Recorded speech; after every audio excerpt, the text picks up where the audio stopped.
了解过一条小溪流的生命旅程吗？它的一生都在不停流动着，看似温柔却充满力量，但凡是它经过的地方，都滋养着万物生灵，是大地上的生命之源。当小蜜蜂宝宝刚出生时，蜜蜂妈妈会接取溅落的水珠为它清洁身体，蚂蚁们借助水流运送沉重的木料回窝，栖息在花朵中的昆虫们也都欢快地早起洗漱。但并不是所有动物都欢迎它的到来。一只刚生完孩子的鸟妈妈看到小溪流靠近，紧张地护住孩子们，生怕巢穴被冲毁了。可善良的小溪流却温柔地绕开了，甚至为了安抚小家伙们，还送上甘甜清冽的饮水给鸟妈妈喂养孩子。它就这样无私奉献着，一路照顾着大家。怀着好奇与期待的心情急速向前，旅途中难免会遇到一些阻碍，零散的树枝需要小溪流奋力推动才能带走，但碰上粗壮的树干挡路时，它就无能为力了。幸好有热心的小鼹鼠帮忙挖掘地下通道，让它得以继续前行。要是途中遇上偷觅的熊孩子，路见不平的小溪流还会顺手帮忙教训。前行的道路是充满挑战的，要是遇到难以跨越的深沟，就算拼尽全力也过不去。好在一路上结识的伙伴们总会伸出援手，在小兔子的指点下，蜜獾3两下就挖穿了河道，让小溪流得以永入下游村庄。勤恳的小蚂蚁们在河边忙碌着，有的洗一碗水，有的在桥上欣赏风景，还有的利用水流搬运木材修缮房屋。此时凯旋归来的黑衣小队正乘着木筏搬运战利品与物资，身后紧跟着几位王公贵族，一边饮水一边与小伙伴高谈阔论。至于离得远一些的穷苦人家，只能排着队饮用分来的支流。性急的蜜蜂宝宝想要插队，却被看不惯的蚂蚱一把提了回去。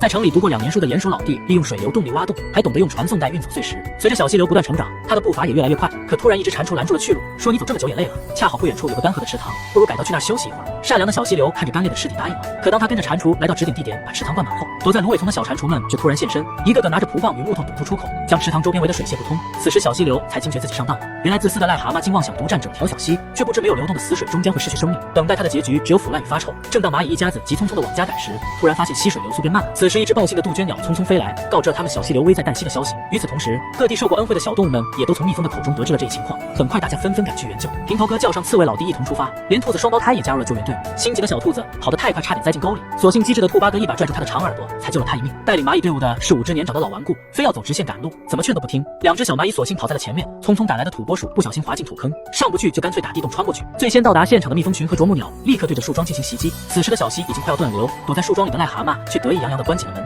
随后赶到的小鼹鼠二话不说就开拔，可刚拔掉蒲棒又被其他小蛤蟆插了回去。当勤劳的蚂蚁搬迁队快要将围栏清理干净时，突然冲出来一群举着蒲棒的小蛤蟆，凶神恶煞地驱赶他们。打不过的蚂蚁们只能暂时躲到高处，挥起小拳头骂骂咧咧地抗议。好在这时蜜獾终于带着刺猬老弟及时赶到，小蛤蟆们上一秒还威风凛凛，下一秒就被滚动的刺猬吓得落荒而逃。蜜獾见状连忙上前动手拆除围栏。此时啄木鸟也终于啄穿了树桩，早已等不及的小蜜蜂们立即从漏洞蜂拥而入，攻势之猛好似龙卷风摧毁停车场，给癞蛤蟆打了个措手不及。最终在大家的共同努力下，堵塞的沼泽地被一点点清理干净。兔子兄弟指挥平头哥在他标记的位置继续挖掘，待到天亮时分，沼泽地终于完全疏通。小鼹鼠挖开最后一口土，兴奋地告诉小溪流可以重获自由了。欢快的小溪迫不及待地冲出沼泽，而在老巢里的癞蛤蟆也被蜜蜂们折磨得受不了了，只能裹着一身泥浆狼狈逃窜。而这便是他自私的报应。清澈的溪水重新流淌，滋养着沿途的万物生灵。最后站在山崖上的小动物们挥手送别小溪，看着他与其他清流汇合，奔向了更广阔的江河与瀚海。